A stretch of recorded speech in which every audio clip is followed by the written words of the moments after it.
जवाद तारिक साहब मौजूद हैं हमारे साथ, DIG इस्लामाबाद हैं। बहुत शुक्रिया जवाद साहब, आपने वक्त दिया। जवाद साहब बताइएगा, मतलब कोई आज का मसला तो नहीं है, मैं सुबह ही डिस्कस कर रहा था कि हम ये आज भी बात कर रहे हैं कि बगैर लाइसेंस गाड़ी ना चलाएं। मतलब ये दुनिया के बहुत से ममालिक में तसव्वुर नहीं किया जा सकता। ये तो एज इट इज ऐसा ही होना चाहिए कि लेकिन हम इस पे अभी भी क्रैकडाउन कर रहे हैं, मुहिम चला रहे हैं। सो क्या आपने फैसले लिए हैं, क्या इक़दाम उठाए जाएंगे? थैंक यू वेरी मच जी। बिस्मिल्लाहिर्रहमानिर्रहीम। जी, इसके ऊपर अभी आपने वैसे 1 अक्टूबर कोट किया, उसको हमने 1 वीक के लिए एक्सटेंड कर दिया है 7 अक्टूबर तक। ठीक है। चूँकि जब से ये हमने इस कैंपेन के हवाले से अनाउंसमेंट की है तो उसके बाद से आवाम ने बहुत ज़्यादा फौरी तौर पर ड्राइवर्स लाइसेंस बनवाने शुरू कर दिए हैं। तो आवाम की कन्वीनियंस को देखते हुए हमने इसको 1 वीक के लिए एक्सटेंड किया है डेडलाइन को। और इसके अंदर बड़े क्लियर पब्लिक के लिए मैसेज है कि 7 अक्टूबर के बाद जिनके पास ड्राइवर्स लाइसेंस नहीं होगा उनके ख़िलाफ़ प्रॉपर कानूनी कार्रवाई अमल में लाई जाएगी, यानी कि FIRs दी जाएंगी और उनकी गाड़ियों को जो है वो इम्पाउंड भी किया जाएगा। तो इसके ऊपर जो है अब बड़ी स्ट्रिक्ट इन्फोर्समेंट होने जा रही है। अच्छा, ये भी बताइएगा, ये क्योंकि हमने वैसे पंजाब में पिछले साल से ही हम अंडर एज ड्राइविंग की बात भी कर रहे हैं और बड़ा क्रैकडाउन एटलीस्ट लाहौर और गिरदोनवा में तो हम सुनते आए थे। Islamabad also has the same issue. और मतलब अब क्या किया जाएगा, क्योंकि बड़े अरसे से हम देख रहे हैं कि छोटे अंडर एज आपको नज़र आ जाता है, मोटर बाइक्स भी चला रहे होते हैं, आप गाड़ियों पे भी आ गए हैं, क्या करना है? जी, पहले तो इसके ऊपर बेसिकली फ़ाइन्स होते रहे ट्रैफिक वायलेशंस के ऊपर, ड्राइवर्स लाइसेंस ना रखने के ऊपर, और अंडर एज ड्राइवर्स को वैसे हम वार्निंग्स देते रहे या उनके पेरेंट्स को बुला के हैंड ओवर करते रहे। लेकिन ऑब्वियसली इसमें अब पब्लिक को इस चीज़ को रियलाइज़ करना होगा कि अब जब भी किसी के ऊपर FIR होगी, किसी अंडर एज बच्चे के ऊपर, किसी स्टूडेंट के ऊपर, तो वो FIR जो है वो हमेशा के लिए आपके एक रिकॉर्ड का हिस्सा बन जाती है। कभी भी आपने कोई कैरेक्टर सर्टिफिकेट इशू करवाना है, कहीं भी जाना है, तो वो FIR हमेशा आपके रिकॉर्ड में शो होगी। तो इसके ये जो सख्त इक़दाम हैं, ये करने का मकसद ये है कि पब्लिक को अब इस चीज़ का रियलाइज़ करवाना है कि आपको प्रॉपर ड्राइवर्स टेस्ट पास भी करना है और ड्राइवर्स लाइसेंस भी रखना है। तो तभी आप जो है वो सड़क पे गाड़ी चला सकते हैं और तभी आप ख़ुद भी सेफ़ रहेंगे और दूसरे जो शहरी सड़क को इस्तेमाल कर रहे हैं, जितने रोड यूजर्स हैं, वो भी उनकी सेफ्टी को भी मद्देनजर रखना पड़ेगा। अच्छा, this is quite a strict measure कि FIR अगर आपके साथ अटैच हो जाए तो that stage for life, that should work as a deterrent for under age drivers. गाड़ी थाने में भी बंद होगी, जाहिर है, इससे भी लोगों को बहुत डर लगता है, तो वो किस सूरत में होगा?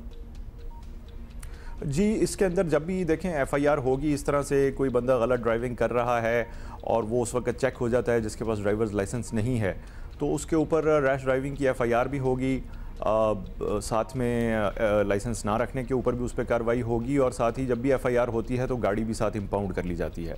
तो ये बेसिकली हमारी एजम्पशन थी, लोग बड़ी तेज़ी से ड्राइवर्स लाइसेंस, हमारी एजम्पशन थी, आप कह रहे हैं लोग बड़ी तेज़ी से बनवा रहे हैं, हमारी एजम्पशन थी कि इस्लामाबाद में तो बहुत पढ़े लिखे लोग रहते हैं, बहुत ज़्यादा आबादी भी नहीं है, तो ज़्यादातर लोगों के पास ड्राइवर्स लाइसेंस होंगे।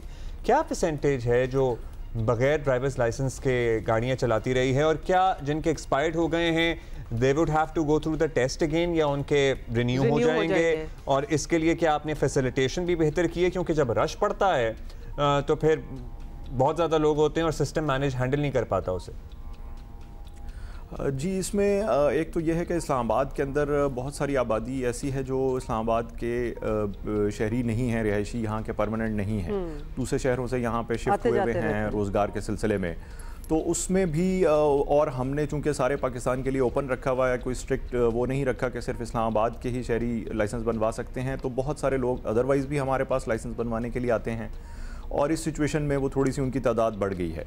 जहाँ तक आपने फैसिलिटेशन की बात की, तो हमारे पास जो मुख्तलिफ़ खिदमत मराकज़ हैं उसमें से सबसे बड़ा जो हमारा मेन खिदमत मरकज़ है वो F6 के अंदर है। फैसिलिटेशन सेंटर जो है वो हमने अब 24/7 कर दिया है उसको हमने। इसी तरह जो हमारा फैज़ाबाद के पास ट्रैफिक का ऑफिस है उसको भी हमने 24/7 कर दिया है पब्लिक की फैसिलिटेशन के लिए। और जो हमारे बाकी खिदमत मराकज़ हैं वहाँ पर हमने रात 9 बजे तक ये फैसिलिटी दे रहे हैं। इसी तरह हमने तकरीबन कोई 12 थानों के अंदर भी जो हमारे फ्रंट डेस्क हैं जहाँ पे अदरवाइज़ कंप्लेंट्स ली जाती हैं, वहाँ पर भी हमने ये फैसिलिटी दे दी है कि आप लर्नर्स बनवा सकते हैं या ड्राइवर्स लाइसेंस रिन्यू करवा सकते हैं। Got it. तो इसको हमने फैसिलिटेशन को बहुत ज़्यादा बढ़ा दिया है, सिर्फ इसीलिए कि पब्लिक को किसी किस्म की इनकन्वीनियंस ना हो। जब अच्छा, ये आपने अच्छी बात की है, फैसिलिटेशन को भी आपने बढ़ाया है, लेकिन अब अथॉरिटी इतनी आ गई है कि अगर अंडर एज ड्राइविंग है, गाड़ी भी इम्पाउंड हो सकती है, FIR भी कट सकती है, जुर्माने भी हो रहे हैं। अब ये मिस यूज़ ऑफ अथॉरिटी ना हो तो उसके लिए भी कोई अगर citizens want to come and complain कि हमने ये नहीं किया था और हमें जुर्माना हो गया या समथिंग, वो फैसिलिटेशन भी आप ऑफर कर रहे हैं, बिकॉज ऐसी चीज़ें हो जाती हैं। जी बिल्कुल, हमारा कंप्लेंट मैनेजमेंट सिस्टम जो है वो तो ऑलरेडी इन प्लेस है। इसी तरह IGP का अपना कंप्लेंट सेल है, मेरे ऑफिस में एक अलग से कंप्लेंट सेल बना हुआ है, सारे SPs के पास ऑफिस में है कंप्लेंट की फैसिलिटी। तो कोई भी शहरी अदरवाइज़ भी सिर्फ इस हवाले से ही नहीं, अदरवाइज़ भी किसी तफ्तीश के हवाले से या कोई FIR ना हो रही हो तो वो कंप्लेंट्स हम बिल्कुल एंटरटेन भी करते हैं और उस पर टाइमली रिस्पांस दिया जाता है। तो इस सिचुएशन में भी जो है वो आवाम को हमारी वो कंप्लेंट की फैसिलिटी। अच्छा तारिक साहब, एक सवाल है जो लोग हमसे पूछते हैं, तो हमने सोचा कि कंप्लेन नहीं है, we have nothing against social media platforms, but हम आपकी राय ज़रूर लेना चाहते हैं। मतलब कोई SOP है या every officer is allowed to have an account on TikTok and make videos with music in the background and wearing a uniform, a lot of the times in uniform, at times वो publicity stunt भी लगता है, वो अपनी personal promotion भी लग रही होती है। इस पे कोई SOP है या नहीं है? जी बिल्कुल, इसके ऊपर हमारी एक सोशल मीडिया पॉलिसी बिल्कुल एग्जिस्ट करती है और उसमें कुछ तो हमारे जो ऑफिशियल अकाउंट्स हैं वो तो हमारा जो ऑफिशियल मीडिया सेल है उसको वो खुद ऑपरेट करता है।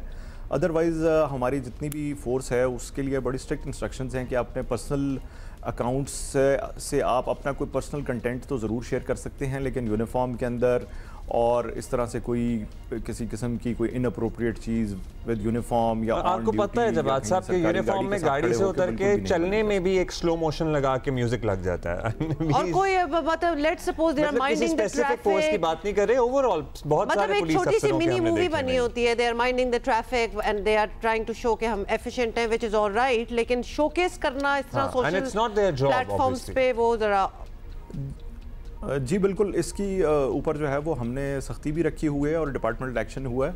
इसको काफ़ी हद तक अब हमने डिस्करेज कर दिया है। इसके पीछे रिसेंट पास में कुछ कंप्लेंट्स आई थी, उसके बाद इस पे एक्शन हुआ है। जी बहुत शुक्रिया। सीरियसनेस हट जाती है, वरना बात से बहुत शुक्रिया।